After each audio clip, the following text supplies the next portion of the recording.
आज के समय में जब हर चीज आपके मोबाइल ऐप्स में सिमट चुकी है, निवेश की दुनिया भी डिजिटल हो चली है। कुछ ही क्लिक्स में लोग शेयर खरीद लेते हैं, म्यूचुअल फंड्स में पैसा लगा लेते हैं और अब तो और जो सोना है वो भी आप ऐप से खरीदने लग गए हैं। बस 10 या 20 रुपए डालिए और हो जाइए डिजिटल गोल्ड के मालिक। सुनने में बहुत ही आसान, बहुत ही सिंपल, बहुत ही मॉडर्न लगता है ना। कई फिनटेक ऐप्स और जो ज्वेलरी ब्रांड्स हैं वो भी इसको प्रमोट करते हैं, लेकिन क्या ये सच में उतना ही फायदेमंद है जितना आपको बताया जा रहा है? ये जो सवाल है, इसी का जवाब इस वीडियो में हम देने की कोशिश करेंगे। नमस्कार, मैं हूं मुस्कान ओझा और आप देख रहे हैं मनी 9। हाल ही में ज़ीरोधा के जो संस्थापक हैं नितिन कामत, उन्होंने डिजिटल गोल्ड को निवेश का सबसे घटिया तरीका बताया है। उनका ऐसा कहना है कि ये न तो सुरक्षित है, न सस्ता है और न ही सरकार का इस पर कोई कंट्रोल रहता है।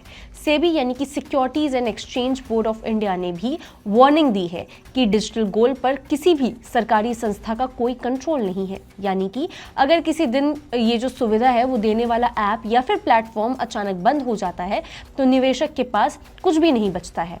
अब जरा सोच के देखिए, लाखों लोग जो फोन पे, पेटीएम या कोई भी दूसरे जो ऐप्स हैं उस पर कुछ ना कुछ पैसे डाल करके डिजिटल गोल्ड खरीद रहे हैं। क्या उन्हें पता भी है कि उनका जो गोल्ड है वो कहाँ रखा जा रहा है, रखा जा भी रहा है या फिर नहीं? क्या वाकई उनके नाम से कोई जो वॉल्ट है उसमें सोना रखा गया है? और अगर ऐसा रखा जा रहा है तो उसकी गारंटी क्या है, उसकी सेफ्टी की गारंटी क्या है? यहाँ ये जो सवाल है ये बहुत ही ज़्यादा अहम है जो इसी खबर से जुड़े हुए हैं। देखिए, जो पूरी कहानी है वो शुरू होती है उस दौर से जब फिनटेक कंपनियों ने निवेश की दुनिया को और भी ज़्यादा आसान बनाने का वादा किया। उन्होंने ये कहा कि अब आपको जो सोना है वो खरीदने के लिए ज्वेलरी की दुकान पर जाने की बिल्कुल भी ज़रूरत नहीं है। बस अपने फ़ोन पर एक टैप कीजिए और सोना आपके नाम पर हो जाने वाला है। इस आइडिया ने भारत जैसे देश में, जहाँ सोना केवल धातु नहीं बल्कि एक इमोशन की तरह देखा जाता है, वहाँ पर तेज़ी से लोगों को जो है इसका दिल जीत लिया गया। क्यों? क्योंकि ये आइडिया लोगों को बहुत पसंद आया कि भैया घर में बैठो और कुछ भी ऑर्डर करो और आराम से आप सोने के, डिजिटल गोल्ड के मालिक बन जाते हो। ठीक वैसे जैसे आप नॉर्मल कोई सामान ऑर्डर करते हैं, ये वैसा ही है बिल्कुल। लेकिन हर चमकती चीज़ सोना नहीं होती। धीरे धीरे इस डिजिटल गोल्ड के पीछे छिपी जो सच्चाइयाँ हैं वो सामने आने लगी। नितिन कामत ने बताया कि जब आप डिजिटल गोल्ड खरीदते हैं तो आपको शुरुआत में ही लगभग 6% जो है वो उसका नुकसान हो जाता है। 3% तो देखिए सीधा सीधा आपको यहाँ पे जीएसटी देनी है और 2 से 3% तक का स्प्रेड चार्ज, यानी कि खरीद और बिक्री की जो कीमत है उसका अंतर, उसका जो डिफरेंस होता है उसको हम स्प्रेड चार्ज कहते हैं। एग्जाम्पल के तौर पे अगर 10,000 का डिजिटल गोल्ड आप खरीदते हैं तो असल में आपके नाम पर महज 9,400 यानी 9,400 या फिर 9,500 रुपये तक का जो सोना है वही होता है आपके नाम पर। बाकी जो रकम है वो सिर्फ टैक्स और चार्जेस में चली जाती है। अब स्प्रेड चार्ज के बारे में भी समझ लेते हैं, क्योंकि इस टर्म को हम इतने बार यूज़ कर चुके हैं तो इसको भी समझना बहुत ज़रूरी है। स्प्रेड चार्ज आखिर है क्या, इसे थोड़ा सा आसान भाषा में हम समझने की कोशिश करते हैं। मान लीजिए बाज़ार में असली जो सोने का रेट है वो 6,000 पर ग्राम है, लेकिन आप अगर किसी ऐप से इसे खरीदना चाहते हैं तो ऐप इसे आपको 6,150 पर ग्राम पे बेचता है। अब आपने ये खरीद लिया, अब आप इसे तुरंत बेचना चाहते हैं तो 5,950 में ही कोई आपको ये खरीदेगा। यानी कि कंपनी ने खरीद और बिक्री का जो कीमत है उसमें 200 का जो अंतर है वो रख लिया। यही है स्प्रेड, यानी कि जो स्प्रेड चार्जेस की हम बात कर रहे थे वो यही 200 रुपीज़ है, जिससे कंपनी की कमाई होती है और निवेशक का जो है घाटा भी आता है इसमें।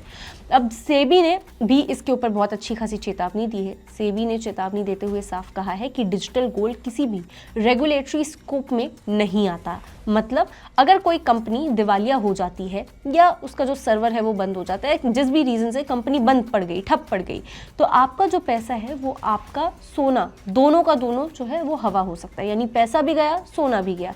ऐसे में निवेशक के पास कोई भी दूसरा कानूनी रास्ता नहीं बचता है। तो फिर सवाल ये है कि अगर हम डिजिटल गोल्ड में नहीं इन्वेस्ट कर रहे हैं, मान लीजिए कि हम मान जाते हैं कि भाई डिजिटल गोल्ड में इन्वेस्ट नहीं करना है, तो इसके अलावा सोने में निवेश करने का सही तरीका क्या है, कौन कौन से हमारे ऑप्शंस हैं?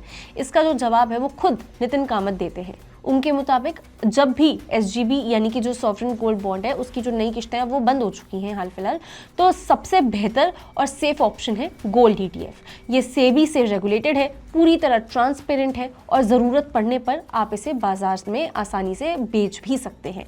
देखिए, हम अक्सर क्या करते हैं कि डिजिटल दुनिया में हर चीज़ को आसान मान लेते हैं कि हाँ ठीक है, बहुत ईजी है, बहुत कन्वीनियंट है, हमारे लिए सेफ ऑप्शन है। लेकिन आसान जो है वो हमेशा सेफ हो ऐसा ज़रूरी नहीं होता। डिजिटल गोल्ड का जो आइडिया है सुनने में ज़रूर मॉडर्न लगता है, आधुनिक नज़र आता है, पर जब बात मेहनत के कमाई की हो तो हर कदम आपको सोच समझकर उठाना ज़रूरी है। आप इस बारे में क्या सोचते हैं हमें कमेंट करके ज़रूर बता सकते हैं। तब तक के लिए देखते रहिए मनी9।